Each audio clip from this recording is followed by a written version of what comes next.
వినయ్ అనే అబ్బాయి వల్ల నేను మోసపోయాను. ఆ అబ్బాయి వచ్చేసి ఇక్కడ మణికొండలో జేజీపీ సొల్యూషన్స్ అనే దాంట్లో CEO. మా ఇద్దరికి 6 years.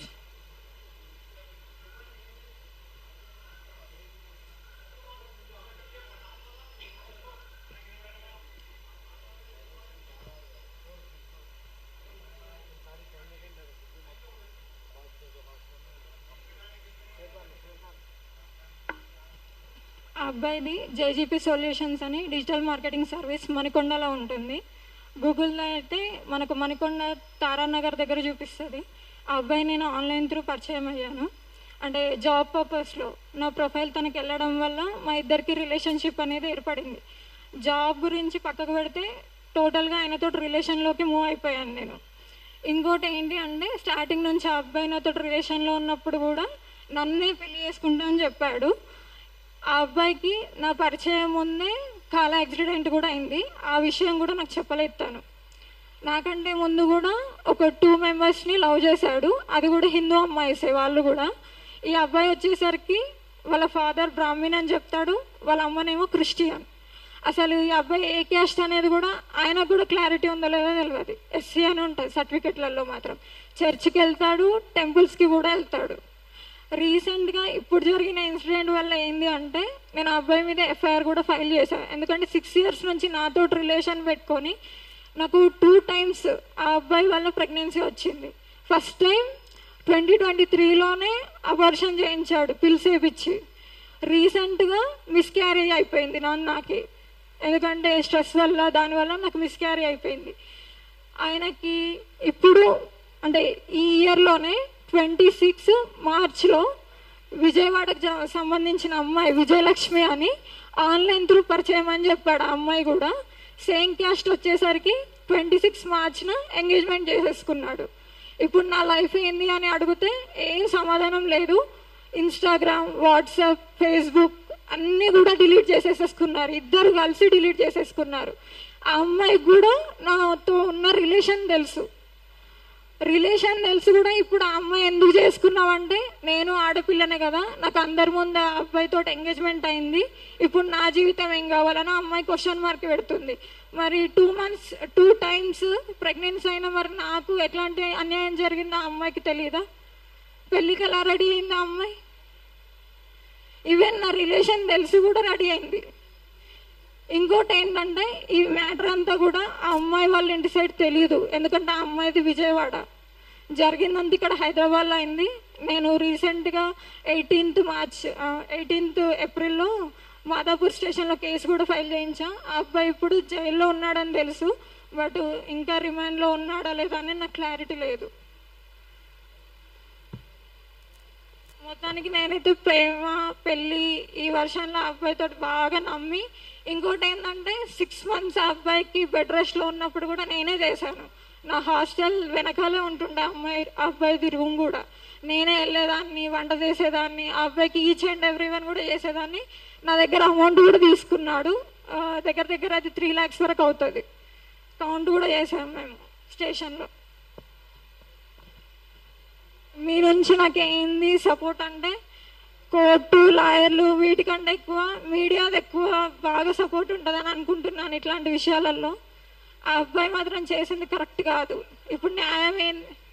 వినయ్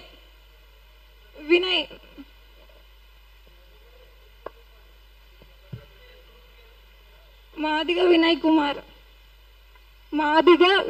కుమార్. గూగుల్లో వాటిలలో వినయ్ జేమ్స్ అని ఉంటుంది. అఫీషియల్గా తను పెట్టుకుంది ఆ పేరు జేమ్స్ అనేది.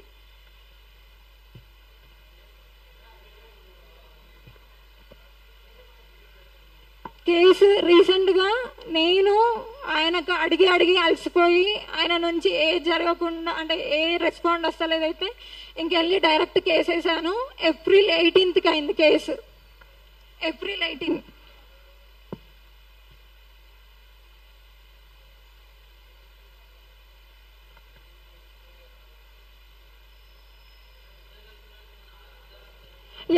ఎవిడెన్స్ ఉన్నాయి నా దగ్గర.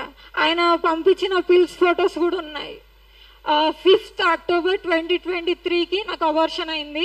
యాక్చువల్లీ పిల్స్ వేసేసుకున్న తర్వాత నాకు బేబీ పోయిందనమాట. అది ఆ అబ్బాయి పంపించాడు ఆ పిల్స్ కూడా. ఉన్నాయి సార్, మేము రూమ్లో ఉన్న పిక్స్ అవన్నీ ఉన్నాయి నా దగ్గర. చూపించాలా? ఆ అబ్బాయి ఫొటోసా? నాతో కలిసి ఉందా?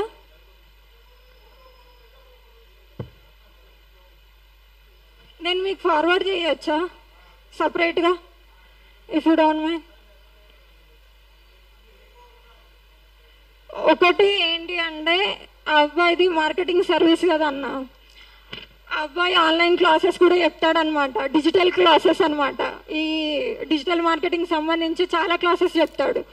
ఈ క్లాసెస్లలో అమ్మాయిలు కూడా ఉంటారు నాలాంటి వాళ్ళు, అంటే గుడ్డిగా ఎవరినంటే వాళ్ళని నమ్మేసే వాళ్ళు ఉంటారు కదా.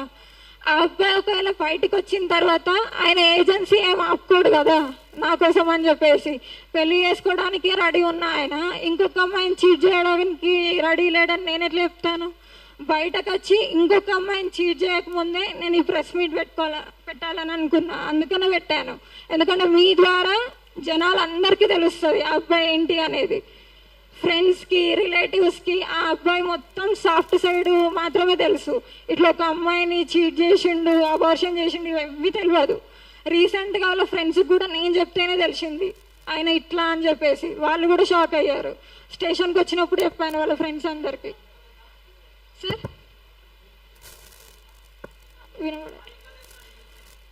తెలుసు తెలుసు.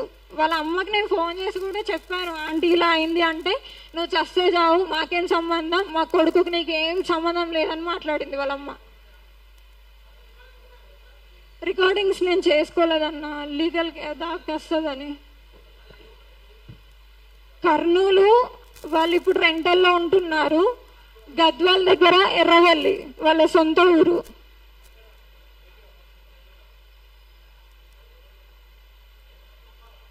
గద్వాల్.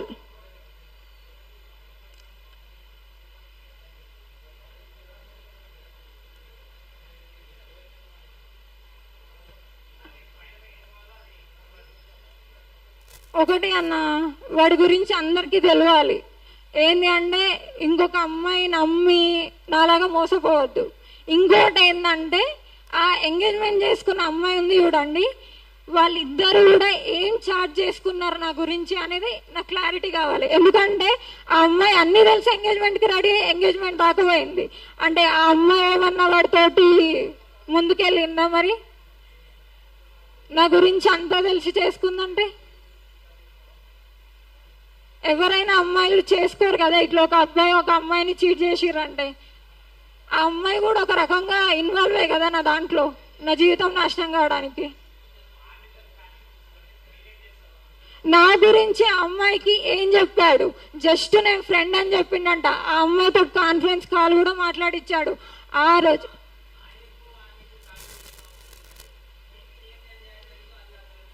నేను ఒకటే చెప్తుంది, వాడి గురించి బయట అందరు జనాలకు తెలవాలి, అది నాకు కావాల్సింది.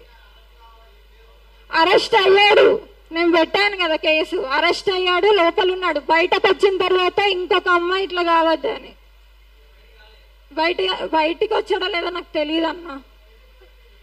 18th ఏప్రిల్ మాదాపూర్ పిఎస్లో అయింది.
థ్యాంక్ యూ అందరికీ.